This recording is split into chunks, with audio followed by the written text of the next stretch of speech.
ዳንኤል አበበ ባላለኝ የባህር ዳር ከተማ አስተዳደር አካል ጉዳተኞች ማህበራት ፌዴሬሽን ሰብሳቢ። እንደ ባህር ዳር ከተማ አስተዳደር አካል ጉዳተኞች ትልቅ ለውጥ አለ። በርካታ አካል ጉዳተኞችን ተጠቃሚነት ተሳታፊ ለማድረግ ብዙ ስራዎች ተሰርተዋል። ስለዚህ እነሱ ላይ በተለይ አካል ጉዳተኞች በብድሩ አገልግሎት ላይ ተበድረው መስራት እንዲችሉ ከማንም ሌላ አካል ወይም ሁለተኛ ወገን እንዳይጠብቁ የማድረግ ስራ አካል ጉዳተኞች በራሳቸው እንዲተማመኑ የማድረግ ስራ እንዲሁም ደግሞ ሌሎች በርካታ ስራዎችን ተሰርተዋል። ትናንት አካል ጉዳተኞች የሌላ ሰው እጅ ጠባቂ ነበሩ።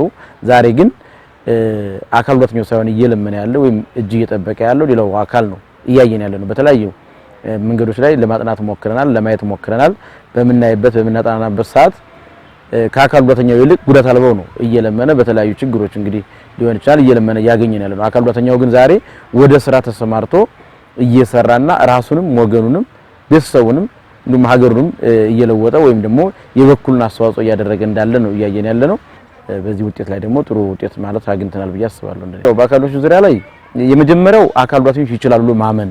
በቃ ማንኛውም መንግስታዊም ይሁን መንግስታዊ ያልሆኑ ተቋማት አካል ጉዳተኞች ይችላሉ፣ አካል ጉዳተኞች በራሳቸው ነው የሚወከሉት፣ የራሳቸውን የሚወክል አካል አላቸው ብሎ ማሰብ እኔ ያውቅልሃለሁ የሚል ነገር መቅረት ነው ያለበት። ዛሬ ግን ራሳችን አካል ጉዳተኞች በየትኛው መድረክ ላይ እየተገኘን መግለጽ ያለብንን መናገር ያለብንን ሐሳብ እየተናገር እስከ ትልቅ ምንላቸው ፕሮጀክቶች ድረስ ቀርበንኛ የበኩላችን አስተዋጽኦ እያበረከትን ያለነውና ይሄ ነው መቀጠል ያለበት፣ ወደፊት መሰራት ያለበት በዚህ ላይ ነው ብዬ አስባለሁ። የአካል ጉዳተኞች በኢኮኖሚያዊ ዘርፍ ተጠቃሚ እንዲሆኑ ያው መሰራት ያለበት በተለይ ብድር አገልግሎት በቃ ማይክሮ ፋይናንሶች ለአካል ጉዳተኞች ያለ ምንም ዋስትና የሆነ ገንዘብ ሰርተው የሚመልሱት ገንዘብ ቢመቻችላቸው ከዚያ ውጭ ደግሞ ተጨማሪ የመስሪያ ቦታ በቃ በጣም መስራት የሚፈልጉ ጉጉት ያላቸው አካል ጉዳተኞች አሉ። ዛሬ ከተማችን ውስጥ እስከ 72 እስከ 12 ሰራተኛ ቀጥሮ በስራቸው እያሰሩ ያሉ ያውም ጉዳት አልባዎችን ማለት ነው ቀጥሮ እያሰሩ ያሉ አካል ጉዳተኞች አፍርተናል። ስለዚህ